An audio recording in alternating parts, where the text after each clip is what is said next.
Good morning, good afternoon, good evening, everybody, depending on where in the world you're logging in from. I'm Scott from Target Test Prep, logging in from Los Angeles. We have Jeff Miller, head of GMAT instruction at Target Test Prep. He's in New York City. Marty Murray, head of curriculum development at TTP. He's logging in from Florida. And today we have a very special guest with us, Mr. Dan Cummings, who's logging in from Boston, who, in my opinion, is one of the greatest GMAT success stories in the history of the test.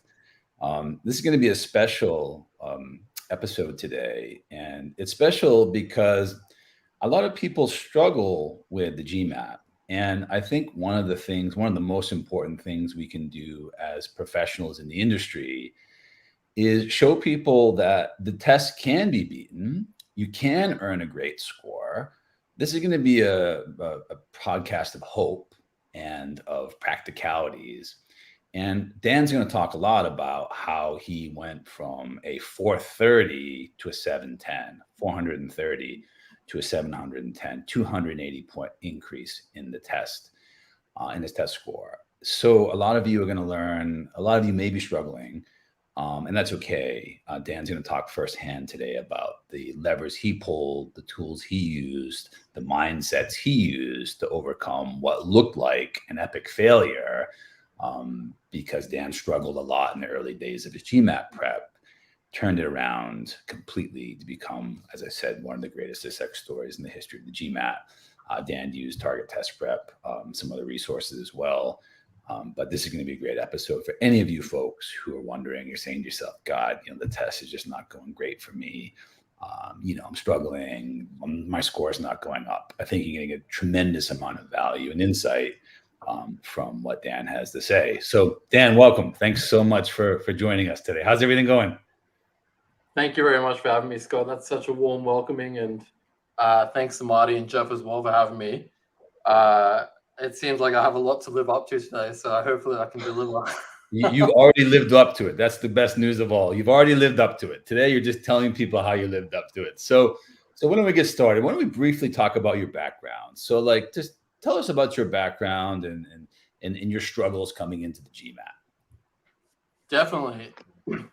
Australian, as many of you might tell, from Sydney, was a manager or am a management consultant and was prior to the GMAT, and had ventured into tech afterwards.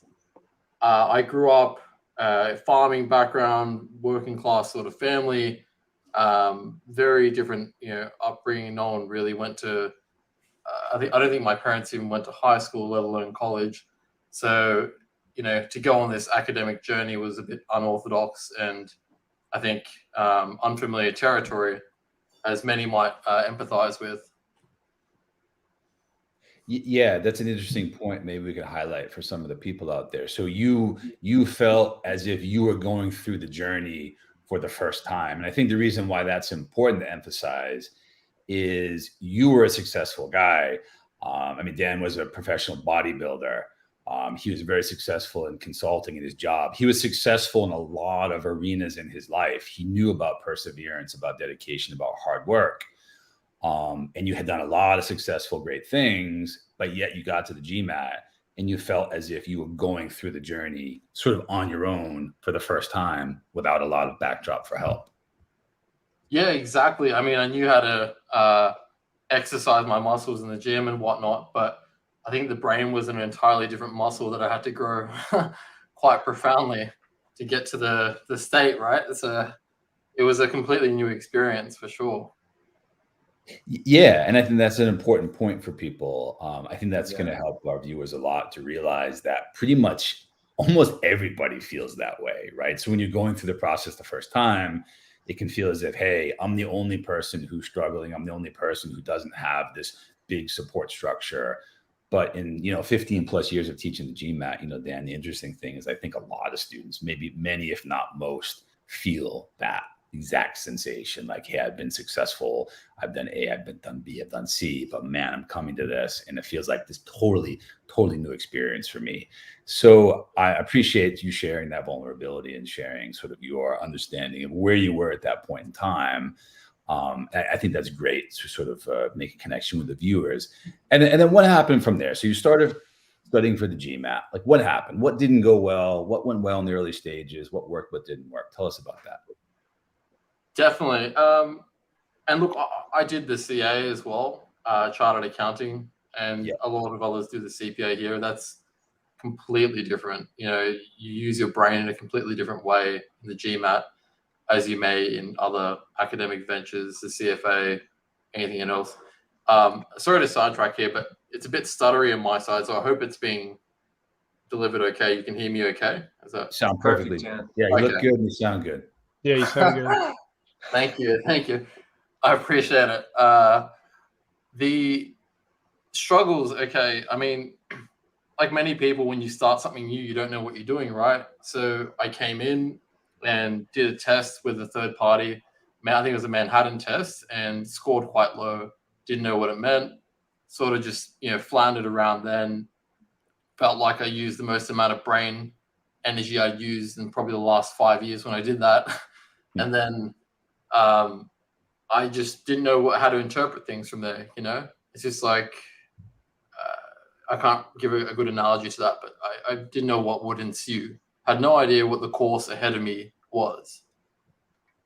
So, from there, there were many things that I could probably take you along that pathway if you'd like, or, how would you?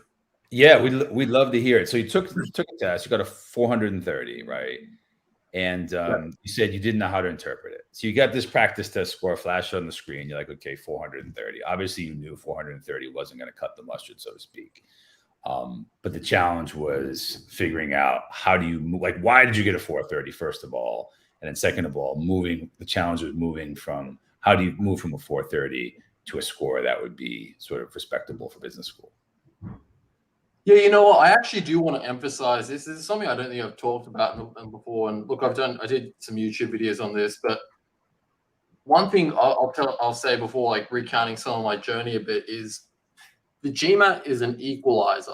It really is an equalizer and level field of many things in everyone's life. A, mediocre schooling. B, bad habits. C, inadequate use of your mental energy or focus. There are many bad habits that get brought out in standardized tests such as the GMAT and GRE, and especially the GMAT, where it requires like a lot of mental energy. I've not taken the GRE, so I can't really comment. But I often think about this, like, why do people start at these different levels? And maybe they didn't answer the test properly. Maybe they just didn't have the right academic grounding that many others who score higher did. It always reminds you of sort of the 10,000 hour rules. And I know, Marty, you had talked about this, where I think you were telling me that one stage you were talking about standardized testing at your dinner table, right? Yeah. I could add to that just so people know what he's talking about. As a kid, Marty, as a kid you were. Yeah, as a kid. Yeah, so people see that I came to the GMAT and scored pretty high on my first practice test. They say, well, gosh, you did it without preparing. But I was preparing as a kid. Like as Dan said, we would talk about standardized tests around the dinner table and like look at 2 glasses of water and try to figure out what the volume, like, why does the tall one hold no more water than the short one? All this stuff was going on. So, so I came to the test prepared. It's different for everybody. Yeah, and the good news is, so Marty's point is, hey, he's been thinking about standardized tests for a long time. The good news is you folks don't have to do that today, because all of the wisdom of people like Jeff, of me, of Marty, of everyone else, for example, the TTP team, that's amalgamated into a course. You don't have to spend 10,000 hours. All of that knowledge is condensed for you down. But it's a great point, is that, Marty, you have been thinking about it for a long time. Dan. Yeah, so, well, and I guess the most important point is that preparation is what does the job, right? Whether you start when you're 6 years old or you start when you're 36 years old, it's the preparation that's going to get you to your score. Right, totally. And Dan, that's a great point too, is like most people probably relate to your situation. I mean, I'm not sure how many people are watching, but if there's 1,000 people watching, my guess would be 900 of them were not talking about, the surface area of water glasses at the dinner table and how it relates to geometrical logic, right? And that's okay. I mean, that's fine. Like that, you're saying you were not doing that. So you had to come into the situation. You had to find a way to win the game, basically. Yeah, exactly. I mean, growing up, we were talking about various things, doing well in school, and I'm very grateful for my upbringing. But a lot of people who start low, they honestly, firstly, I'll just say anyone can do anything if they really put their mind to it, right? But the difference between someone who achieves their goals and someone who doesn't is whether that person is willing to do the work and whether that person can actually visualize themselves. Because really, anything in life worth having, whether it be high GMAT, a good goal, a good job, a significant, other, if there's something worth having in life, it's often going to, involve you going through the trenches to get it, right? That's just a fact of life. So that's, the reality is, not many people understand that, okay, yes, you could have scored low on a test because you didn't finish it. That would kill your score, right? Or maybe, you just got all the verbal questions wrong or something. But it's important at least to start off, get a good idea of where you are. And then roughly based on that starting point, right, have a runway in mind. And, I don't think anyone can reinvent the wheel here. I think everyone can go around the room and say, look, if you start low, your goal is achievable, but you've got your work cut out for you. That's the most important thing to take away, I think. Like, you can do it. It's just you have to put in the work, really. And I could probably talk through some of the mistakes I made and whatnot along the way, and then perhaps transition to, say, learning lessons and maybe some of the things that people should probably take away from this. That would help. Yeah. That would really help. And Dan, I want to emphasize what you said, because I think it's so important, and I appreciate you calling that out, is you got to put in the work, right? I mean, the thing that separated your 430 from your much higher score is you worked hard and you worked smart. And, it's no mystery, you use the Target Test Prep GMAT course to prepare. It's a big course if you're on like the expert plus tracks. And a lot of times people will say, hey guys, why is there so much material in the Target Test Prep course? Well, it's not that there's a lot of material in the Target Test Prep course. Like we didn't sit down and say, let's create all this material for people. It's all applicable. Like this is what you need to know. You could use other things that might give you slivers, tranches of what you need to know. And maybe you'll somehow pick up the rest by osmosis. Maybe you won't. We didn't want to take that approach. The Target Test Prep course is big on the upper level tracks. On the lower tracks, it's not that big. On the upper level tracks, it's big because it's a very accurate representation of what's tested on the GMAT, which, for better or worse, is a pretty large body of logic and knowledge and understanding. And we wanted our students to be fully prepared. We said, hey, if you're going to use TTP, you put in the work, you get your score, done deal, end of day, let's celebrate, have a beer together, right? So I think it's a great point from your end, Dan, is whether you use Target Test Prep or whether you use another resource, you got to be willing to put in the work. And that's one of the things I see with students who are not reaching their goals consistently, is maybe the level of work needed is here and their sort of level of work conceptualized is here. So it's great to see that you brought in sort of this perseverance and this work ethic to get it done, because in my opinion, that's how standardized tests should be. It shouldn't be, oh, okay, you have this like sort of brain chemistry, you do well, I'm good at standardized tests. Nah, right? That's hogwash. You put in the time, you put in the work. Everybody can be good at standardized tests. Dan, is that basically your message to folks? Yeah, somebody's 100%. Asking, if I could, Dan, real quick, someone's asking how many hours you put in.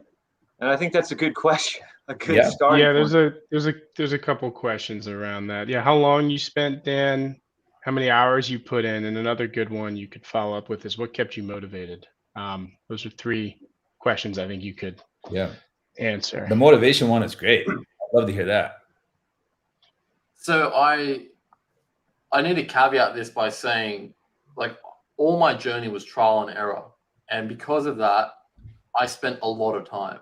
And part of that was just developing the character and identity of the person I needed to be in the MBA program that I got accepted into. That was the whole journey. So if I say I studied 2,300 hours, which is actually what I studied, people would walk away thinking, holy cow, do I have to do that as well? And the answer is probably not. No. If you just follow a very, structured approach, the right resources such as TTP, and you do the right things, and you have the right mentality, most importantly, because as I'll get into later, the mindfulness and mentality was the reason I got my score. It wasn't anything else. After I started scoring high, the second question I think was how long would it take? So I started 2017 and I finished at the end of 2020, and that was the score I used to apply to many schools. And INSEAD was my top school, and I got into INSEAD with a scholarship, and the rest is history. But I ended up taking the GMAT a couple more times when the online thing came out, and just for the fun of it. But I wouldn't count those tries. The last question, which I think is a big topic, and I'll briefly touch on it now. And I think it's important to go through the motions of like the story and everything. But look, I think what made me keep pushing forward during those frustrating times is something I got asked on Instagram as well before this. And there are probably 3 to 4 things, I think, and it's really important that people take this away and really just take it as it is. It's advice you can apply anywhere in life. The first is visualization. Second is just tweaking things. As I said, it's trial and error sometimes. And the third is, I guess, a bit of a comparison, but that's a bit of a contentious one. So the first thing around visualization, whenever I was struggling, after 3 years, you get beaten down, and I'm sure I got depressed at one stage. Like, I became very jaded as a person. I did 30 practice tests. I think that's 75 hours alone just in practice tests. I just became jaded, and my friends looked at me different after a while. I neglected many relationships, and I had to recover those. And the thing that sort of held me through that, I guess, was visualizing and thinking about who I was, where I was. And look, I was doing really well in my business and everything, and we're doing very well. But I visualized the person I wanted to be, and I used that as motivation to put in the work to become that person.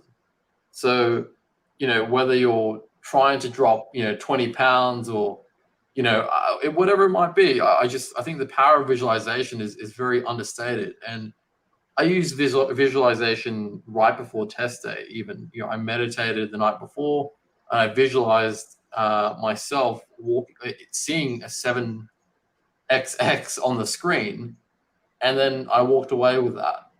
So it takes practice, but visualization is a really big thing, and I think it can help you get through those barriers and whatnot. Another thing is, I had a lot of friends and family supporting me, even though they didn't know what the hell I was doing. Like, most won't know, especially in Australia. Like, no one does, not no one, but barely anyone does MBAs down in Kangaroo Land, right? and if they do, then they're usually they might be local schools. But the funny thing is, when you get into the specific programs and the circles, then you meet like the MBAs from Australia. But most of them are already working overseas anyway, so there's that brain drain. But anyway, there's very few who can relate, right?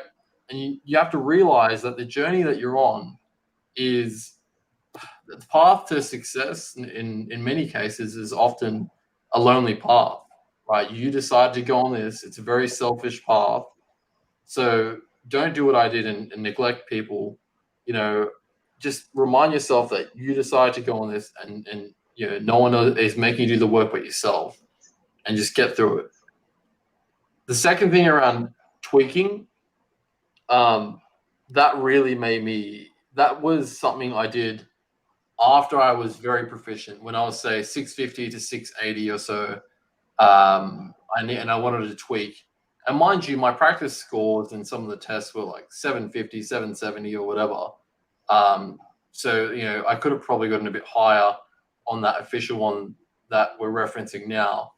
But there's the element of tweaking that sort of got me through. And what that means is I pulled different levers in this GMAT machine to tweak a different outcome and manufacture a different result. So I applied, the Leitner system, which is an active recall system to sort of hone in on weaker areas, and I overlaid that with, target test preps questions, OG questions, etc. The last thing I did, I think, to sort of get me into the identity, and I know Atomic Habits talks about this, the best way to sort of embody new habits and whatnot is to assume the identity of whatever it is you're wanting to become. So in my case, I think I wanted to assume the identity of someone who was a high scorer, someone who was worthy or capable of doing a top program. And I reminded myself, okay, if I don't know how to do the GMAT to the level that's required by this school, whether it be 650 or 700 to get in, then how am I going to actually cope with the work once I get it? So a part of that was just a reminder and motivation to say, okay, look, if you don't know it now, you can figure it out, and then you can learn it and know it, right? It just takes practice. That's all it is. So it's not. That's the key thing, isn't it? If you don't know it now, you can learn it, just like everything else you've learned in life. I mean, I took the same approach too. I mean, just like thinking, well, how, like, my trouble was like speed. How do I get fast enough for this test? And then just the logic is, well, if I can learn each one of these steps a little better, I'm going to get faster. And this, some people are asking about verbal here. It's the same thing. Just learn it one piece at a time. And it's like Dan started at 430. I mean, somebody here is starting at 460. You can do it just by learning one thing at a time. And it may take longer than you expected, but you can do it. Well, and I can triple down on that, and Jeff can quadruple down on that. So 15 years ago, when Jeff and I started creating, the TTP GMAT quant course, I mean, I had a background in math. I taught physics, I taught chemistry. So I was not coming from a background that was lacking math skills. I had really strong math, quantitative logic skills.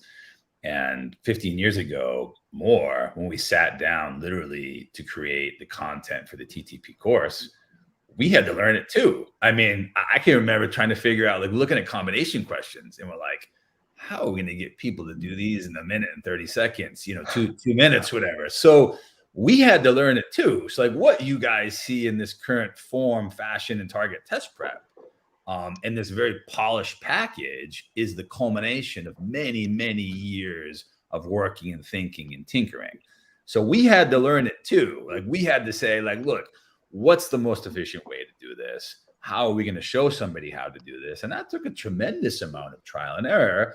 And to even triple down on it even more, we've been learning over the past 14, 15 years. Every time a student says to us, did you guys think maybe there was a better, a faster way to do a question?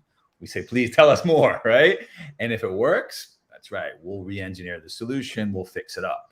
So what's the point? Is the point that Dan and Marty are making is that you can totally get a score you want. If you don't know it today, you're going to put in the work and you're going to learn it by tomorrow. And if you don't learn it by tomorrow, you'll learn it by the next day. And that's the process of life, right? And to me, why Dan's story is so powerful for everybody here, everyone in the GMAT Nation, is it's a story of what you can do if you really want to do it.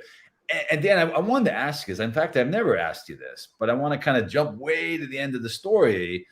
Was it all worth it? I think maybe that's what a lot of people want to know is you put in some serious time. I mean, you spent 2,300 hours studying, not all with target test prep, of course. I mean, you found target test prep a little bit later in your journey.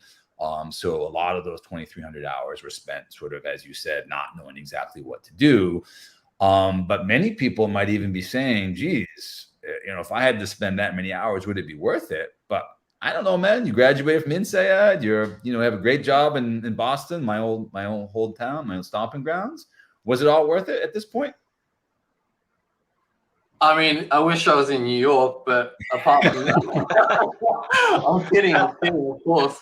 No, Boston's cool. Of course, yes. I can answer 100% yes to that with my heart. Like deep down, my whole body, I can truly say it was worth it. Especially, I only graduated this year, like 2022. Probably 3-4 months ago, actually, was my graduation ceremony. So I'm three months or so into Boston MBB consulting life, and it's great. And I had a great job before, but the experience that I went on, the journey that I went, living across multiple countries, and the growth that I went through, and the new person I've become on the other side, it allowed me to see, a different side of it, just become a different person and think on such a bigger level, think more globally, think more in depth, and hold more sophisticated conversations, and just think about business and life in a very different light. And I think, it was most certainly worth it. Like access to people, networks, businesses, conversations that I never would have had I not actually completed the MBA and gone down that pathway. And even getting the score I want and achieving your goal there at that point can remind people that it will serve as an example of what their work is actually capable of, what they're capable of as a person. And people can do that with many goals in life, and I think it's definitely one that has had the most profound effect. It was certainly the hardest 3 years of my life, or 2.5, whatever it was. It was certainly worth it all in the end. So just people can use that as motivation, I think. Yeah. And look, another thing I want to say as well, I didn't mention it before, but I created some YouTube videos, and I'll probably still create some more and keep that going.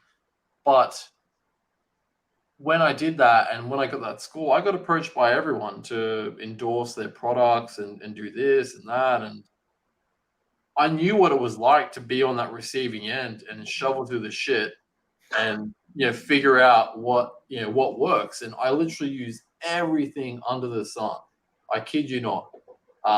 There's probably some new stuff that's come out since then, right? And probably some stuff that I use that's been retired. I used everything under the sun, and every Tom, Dick, and Harry will tell you what worked for them. And people who are desperate are vulnerable. They'll go in, read the forums, oh, hey, like John Smith just scored 800, in 2 weeks using blah, blah, blah, whatever it is. So, oh, yeah, that'll work for me. I wonder if I can do that.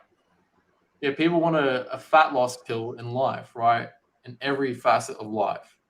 But I still only stand by TTP, GMAT Club, and a few others in this industry, mainly just tutors such as GMAT Ninja, for example. These are people, and like I said before coming on here, that like I'll be very objective. This resource is fantastic. It does, it's gonna put you to work, and it'll get you the right outcomes with the right approach, which is why I'm here today. That's the only reason I'm here, right? Hey, Dan, we got another question. And I'm 99.9% certain the answer is yes, about whether you completed the entire TTP course. Yes, but back then it was only quant when I went through it, and then I think verbal was coming out as I was finishing the quant, but it was only in like the PDF stage. It wasn't like It's like in the pre-alpha stage. So I went through the verbal SC and CR as Marty was writing it up, and I did sessions with Marty, right, and Jeff as well. So that certainly helped. I saw a quick question there on the score I had. So I had a 710 initially, and then I retook the GMAT online and got a 730, but I never actually kept that score because I'd already been accepted into INSEAD with a 710. And then there were some issues with GMAC, sorry. They initially only introduced the GMAT online tests without any limitations on how many you could take. So I took it once, but then as I was taking it the second time, they imposed a limitation. So I had to decide on a score to keep at the time. It's a weird thing, but I think it only applies to people who have maxed out their lifetime takings. So that's just something to keep in mind. Because if we go into my account now, it's like I can't take the test anymore because I've taken it like 9 or 10 times. So, would it be helpful if we go through maybe some of the lessons learned, or like That sounds good. Yeah. Yeah. And you know, Dan, before you do that, I think Ashan had a really good point saying, and I think this is just one of the things I always try to emphasize to students, is that we need more stories like yours, Dan. And it's so true, because he says that, look, people are like, oh, my first mock was a 700 or whatever, or 650. And then I, studied for 3 weeks and got a 750. I've said this before, I'll say it again. I can count on literally one hand the number of times I've seen that in 15 years of doing this. Have I seen every person who's taken the GMAT? No, but I've seen a lot. Okay. Almost no one wakes up in the morning, with a 680 and 2 weeks later gets a 750. Does it happen? I'm sure it does once in a while. I can't remember the last time or the last person I've seen that happen to. By and large, way, way, way, way more people have a story similar to Dan's. And I think we need more of this. We need more people to be honest and transparent and vulnerable and say, look, I started a low score, and you know what? God damn it, I clawed myself up to a really high score. And I think that's the type of messages we want to promote and purport in the industry. So people don't suffer with this test, and they're not stressed out about it. They realize if they can put in the work, they can get to where they're going. So I think that's a great point by Hashem. Yeah, Dan, go ahead. I completely agree. I was just going to quickly say, look, culturally and in many parts of life, humans are very egotistical. Okay, and they're ashamed to come out and say, "Oh, hey, I got this score," or whatever. If you want the champion mindset, you really have to just put your ego aside and recognize your current status and where you are. And just put in the work, right? I keep saying this, but the ego thing is a big one. Like I've seen it time and time again, especially on GMAT Club, where people come out and like, oh, I remember when I was even coming up, I had people like criticizing me and this and that, and they were saying, oh yeah, you won't get this score. I went toe to toe with one person even at one stage because I thought it was absolutely absurd that someone would have the audacity to do that to someone who's trying to level up their life, right? And I think if you see people who want to tout themselves as scores or put other people down or cast doubt over someone's capabilities, you know what? Those people must be compensating for something else in their life. Like, I don't know. Like, I see this time and time again. I think if you start low, acknowledge it and just move forward and, Yeah, no, I completely agree with you, Dan. Totally true. I think a lot of people ask me, and I've seen it on Reddit, I've seen it on your YouTube videos, Dan. I've seen people ask, Marty, Jeff, man, like people say, like, how did you use target test prep to get the score you got? Like, obviously that could be like a 4-hour talk, but if you want to weave that into some of the lessons you've learned, maybe you could do two together. I think people always want to know, like, okay, this is great. Dan had this radical score. He worked hard. And those are really, really valuable messages. And I think the follow-up question is always, and we're seeing it here in the chat, is okay, so like practically, what do I got to do? So when people come to Scott, and this is a great opportunity because they'll say, hey, Scott, I'm using TTP. I just got a 640. I want a 780. What do I do?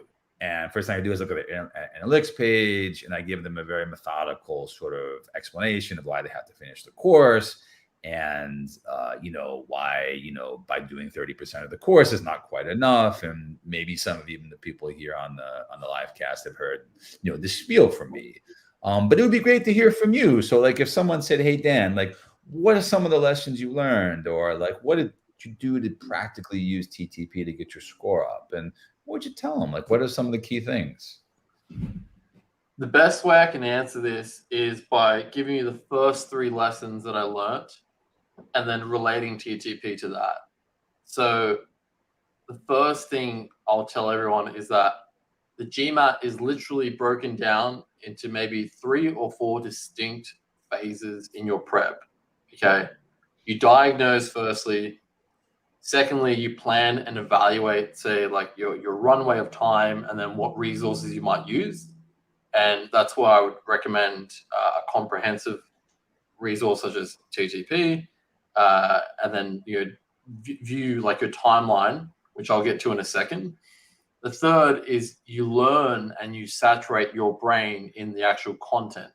Learning takes 2 forms.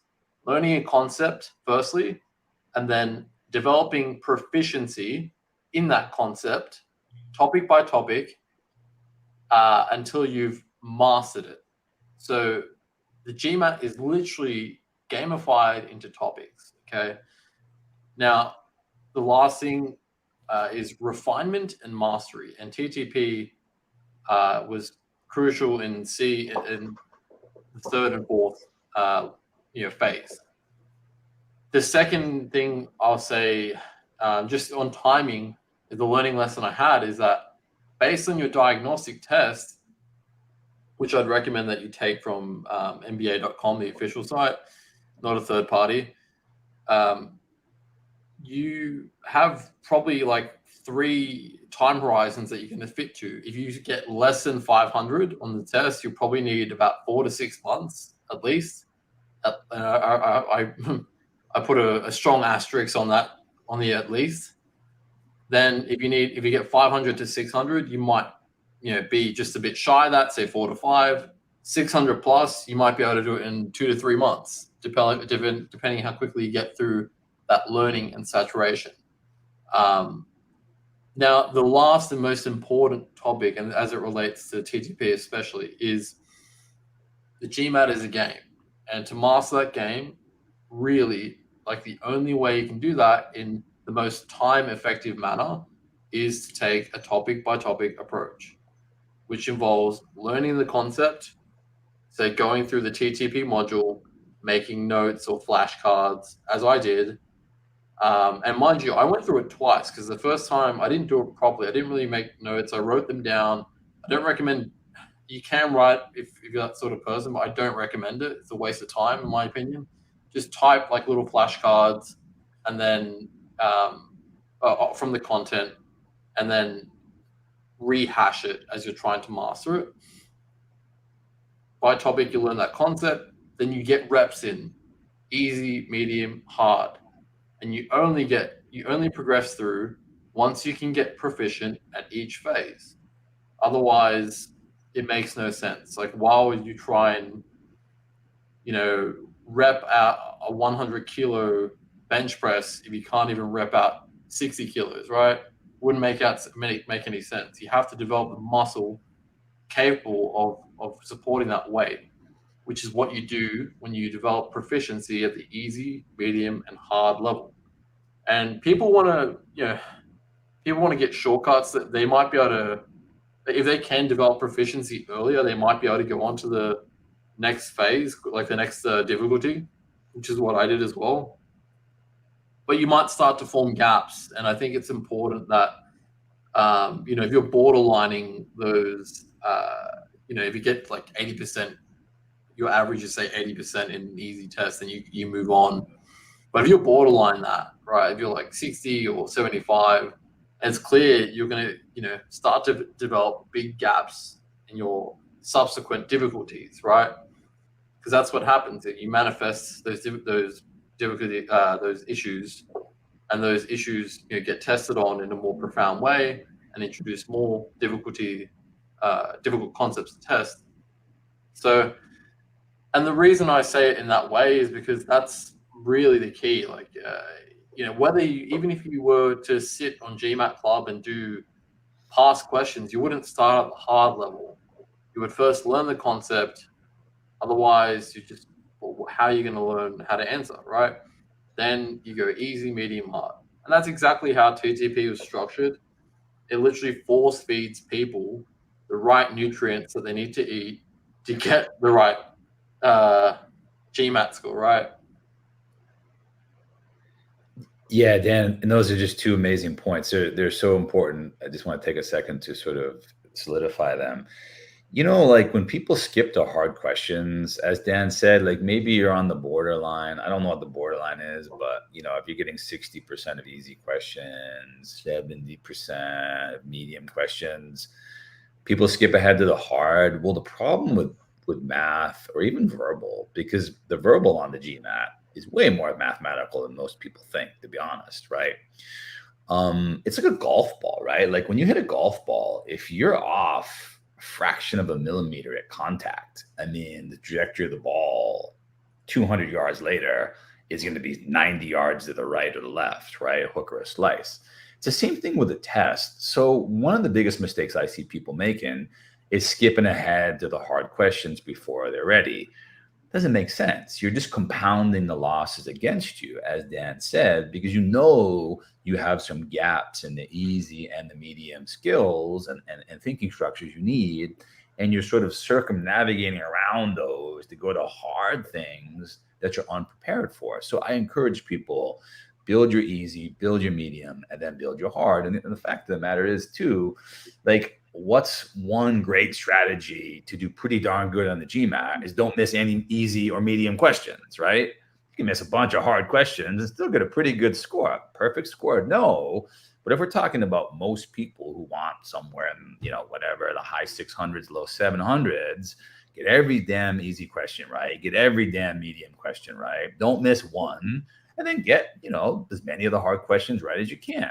Okay. So that's important. And then the other thing that Dan said about topic by topic learning is so important.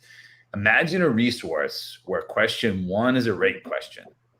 Question 2 is a combination. You don't see another combination of 200 questions. Okay. Question 3 is a ratio, right? And verbal. Question 1 is an assumption. You don't see another assumption for 30 questions, right?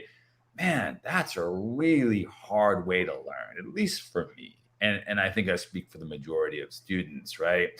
Topic by topic approach is like, look, this week or today, these 3 days, we are beating the living, out of critical reasoning, weaken the argument questions. Like we are leaving these 3 days in a state in which we can't get another weaken the argument question wrong.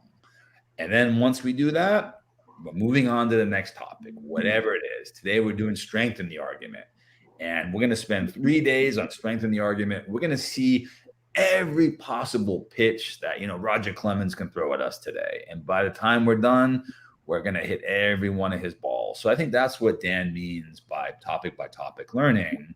And you can see there's going to be a big difference if you do scattered learning versus topic by topic learning. And that's one of the things we're proud about in the Target Test Prep course is it's all built around topic by topic learning, which allows you to build deep mastery, durable memories, durable skills that are going to last pretty much a lifetime. So sorry to interrupt, Dan.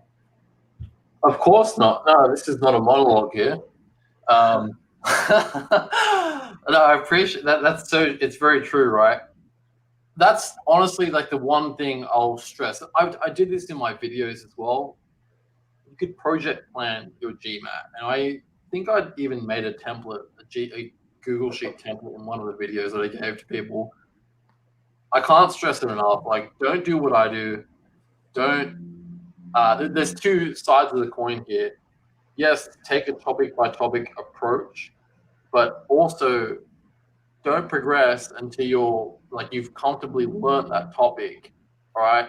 You may have some gaps, which you'll get to in refinement stage before you actually go in for the big test. But at least you've developed the required proficiency. It's just like, you might be at 30% body fat right now, but you want to drop down to say 15% in the 2 weeks before your test. And once you get there, okay, I'm good. All I have to do is this. That's a similar analogy here. I think it's really important, right? Another thing you sort of touched on there, Scott, is like you talked about the topics, and I think one thing I didn't do in the beginning is understand how the test is actually scored. And I think that's incredibly important, right? Like there were times where people will start out. I just saw a comment from someone saying, they scored, I think it was 400, 430 in their mock today. And then they scored 550. What should they do? I think one of the things I didn't do is I didn't learn how the actual test is scored. In taking a topic by topic approach, you'll ensure that the game that you're playing is going to be that you master it, right? So I think one thing to keep in mind is verbal is incredibly important, and there are very few resources out there that I would actually stand by. There's a lot of like dog crap out there, to be honest.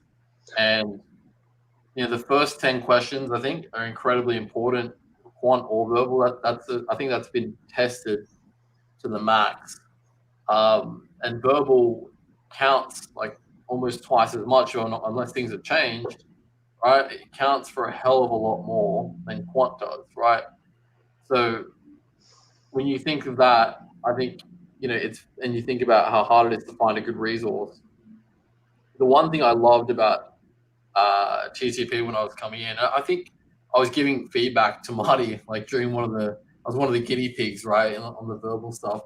I don't know about RC, right, because I honestly can't, I didn't use the RC. It came out afterwards, but SC and CR, I know the concepts, and then especially the SC questions were amazing, and that's actually why I got a V. I got 51 in the not a V51, but I got nothing wrong in the SC section. Yeah. And even when I went in again, I got nothing wrong.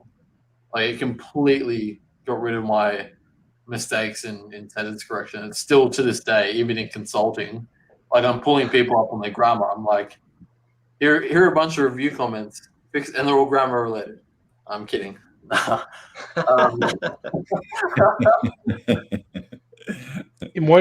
just saw one question that I think we should address real quick because it is something based on what Dan said.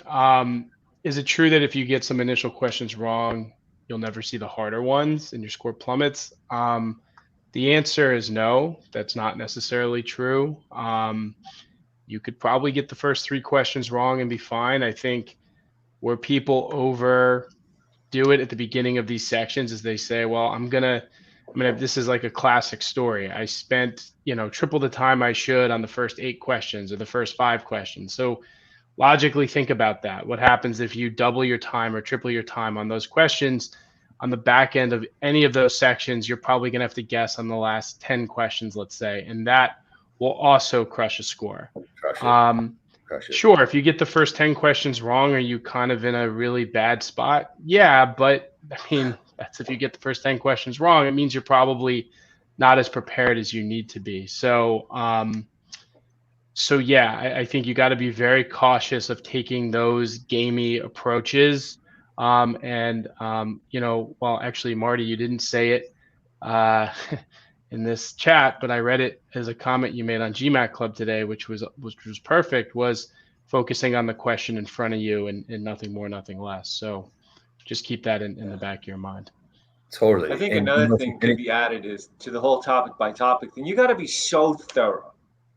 you want to be really intense with these topics. So often I see people, they go through the course and they've been preparing for a while, and there's, you see them on GMAT Club. I don't understand why I'm not hitting my score goal. I'm getting most of the questions correct.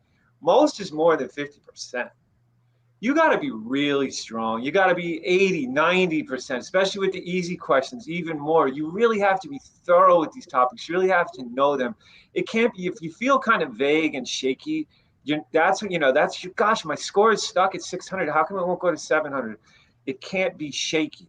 You have to be solid. You have to know you can get these questions right. And one thing Dan ended up doing is developing, kind of with me, this thing we call the streaks method. And Dan was like he took the streaks method and made it this solid thing. And, and it involves getting questions correct in a row. And Dan was killing himself. He would send me these charts. He was shooting for streaks of 15.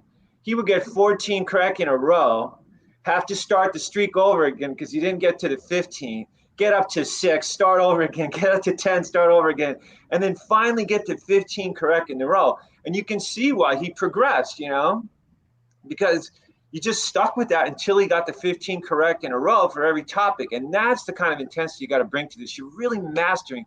Mastering is really the word here, So, yeah, it's all topic by topic, and it's topic by topic mastery. Yeah, and one other thing I wanted to mention, this is dating back to something we were talking about maybe 20, 30 minutes ago about being able to start low. I think it was based on what Scott was saying, how we've learned this stuff and anyone can learn it. One of the comments that students will make sometimes, like that I'm working with, is when I teach them something, maybe it's a cool strategy or a trick that applies to a particular question. They're like, well, I'm not going to be able to do that on the test. How am I going to recognize on the test? And I'm like, well, because you're learning it and you're going to practice it and you're going to put it on a flashcard and you're going to make sure you memorize it. So whatever you do, make sure you have a mindset of, I can and I will and I do, not like, oh, well, there's no possible way I'm going to be able to do that or replicate that again on the test. No way. You can. But as Dan said, you got to get this stuff on flashcards. You got to be diligent. You need to be strictly looking at these things constantly and making sure they become second nature. And then there's nothing that you can't learn. Totally. And guys, the GMAT is no different. This is not unique to the GMAT. You're going to see this in baseball. You're going to see this in playing the piano. I mean, you get to some complicated music notes. You're like, how am I going to do that? Well, you're going to learn it. Just a couple nights ago, I was talking to a close friend of mine. He's a carrier pilot in the Navy, right? Some of the stuff he had to learn was just mind-boggling, and it was fast. I mean, the jets come into the carrier at whatever 230 miles an hour, right? And you have like this much runway to get it down, and there's all this stuff going on, especially in like wartime. He was saying, and it's the same thing. Like on first approach, you're like, well, how do I do this? Well, you learn it, right? You're in the jet, your life's on the line. You're gonna put it on the carrier, you're gonna figure it out. GMAT is a little bit less extreme, but it's the same thing. I mean, it's no different. I mean, you're gonna learn what you need to learn, and you can learn what you need to learn. I wanted to say one thing real quick about gamification, or excuse me, not gamification, rather gaming the GMAT. Listen carefully. As soon as you are focused on gaming the GMAT, you've already lost. It's already time to wash that strategy up and go on to plan B. Now, don't get me wrong. There's tons of strategy. I'm not talking about this. I'm not talking about timing strategies. I'm not talking about being smart with, your breaks. There's tons of great stuff, tactical, specific test day stuff that you can learn. But as soon as you're in the land of, what happens if I invest 90% of my time on the first 10 questions? Can I game the algorithm? You can't. This is a test that Harvard Business School uses, Wharton, MIT, Stanford. Look, this is not like some backyard dart throwing contest, right, with no oversight, right? No one is going in and gaming the GMAT, right? I promise you're not. You can spend 1 billion hours trying to figure out how to biohack the GMAT, and you're going to waste 1 billion hours of your time. So do not do it. If you only it goes back to this is funny. I mean, it goes back to my days of teaching kids, right? I mean, high school was my first job teaching physics. They're young. They're like 14, 15. I'd say, you spent 3 hours trying to give me a reason why you couldn't do your homework. 'Cause I'm looking at the clock and we've been here like 3 hours, right? If you had just spent 1 hour doing your homework, you would have had an A. So it's kind of like the same thing with the GMAT, right? You just put the time into where you should be putting the time in, which is not trying to game the test. You're going to see the results you need to see. You're going to see the results. Dan, I did want to ask you, because this is, sorry, Marty, go ahead. No, nothing. Go ahead, please. No, go ahead.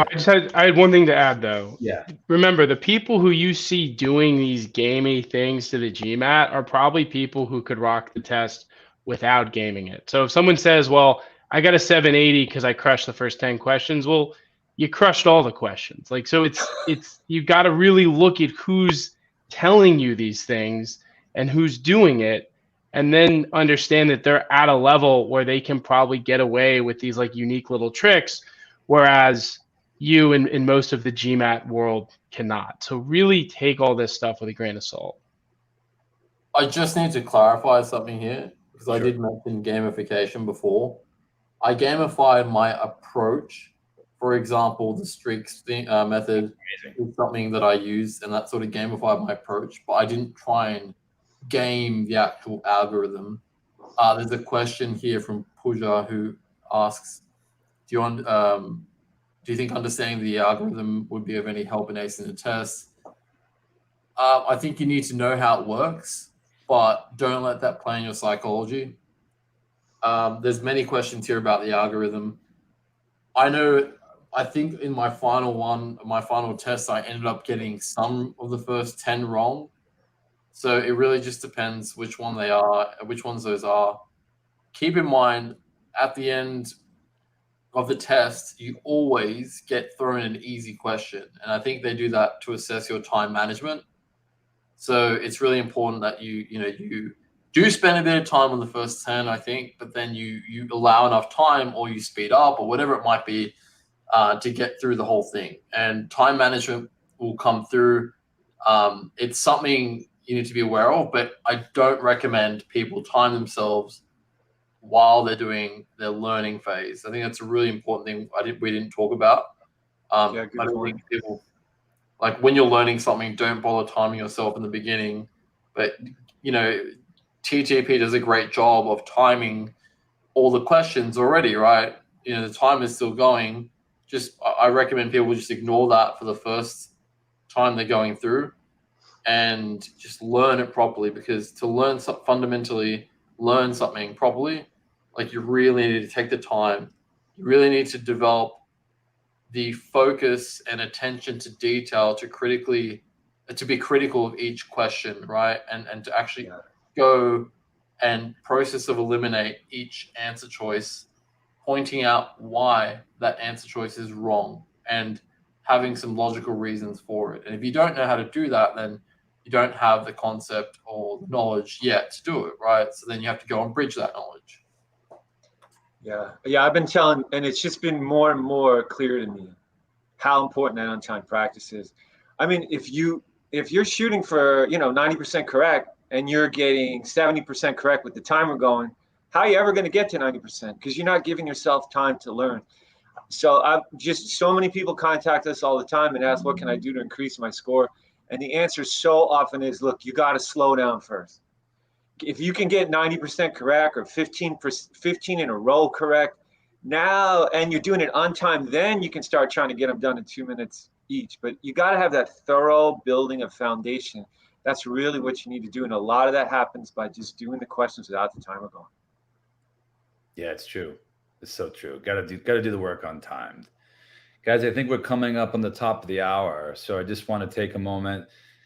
Dan, man, you're really an inspiration, brother. You really are. I mean, I'm so glad, I'm so happy that you're out here and you're helping people in the community. I think we'd love to have more people like you. I mean, I'm thrilled you use Target Test Prep, but I'm even more thrilled that you're an objective resource for people in the GMAT community. You earned it, man. What else can I say, bro? I mean, you did it the way it's supposed to be done, right? I mean, it's amazing. Hard work, perseverance, worked smart, worked hard. It's great, man. We're really proud of you. I mean, what you did is it's awesome. And I'm so glad people can sort of have you here to inspire them. And, we really appreciate you coming here today. And ladies and gentlemen, should add just real quickly that, we're having TTP is having a 20% off holiday sale. If you're interested in using TTP for a couple more days, we have our biggest sale of the year, 20% off. If anybody needs any help, more than willing to reach out to Jeff, Marty, or I. We're more than willing to help you. Dan, any parting words you want to leave the viewers? Well, once again, thanks for your kind words, Scott. It's always a pleasure to come back here. And, I think it's important that people, people are vulnerable, I think. And when they go into this, money talks, right? Like there's a lot of fake news in the whole GMAT world. And I think there are very few companies that I'd stand by, right? Like if there's only one company, third-party company that I'd stand by, and that's you guys. And obviously, like GMAT Club is a great community. I think people just need to put in the work, and I'm always happy to answer questions. I obviously haven't taken as much time to participate in the community over the past year while doing my MBA, which is very rigorous. But I'll probably be looking to get my YouTube back up and running again, and happy to answer questions and help wherever I can. And thanks again for having me. That's really great of you. Thank you so much. Everyone, I wish you a wonderful 2023. A lot of health, happiness, prosperity, good luck, good fortune, high GMAT scores. Really appreciate you guys all showing up. Thanks so much, everybody. Thanks, everybody. Happy holiday. Happy holiday.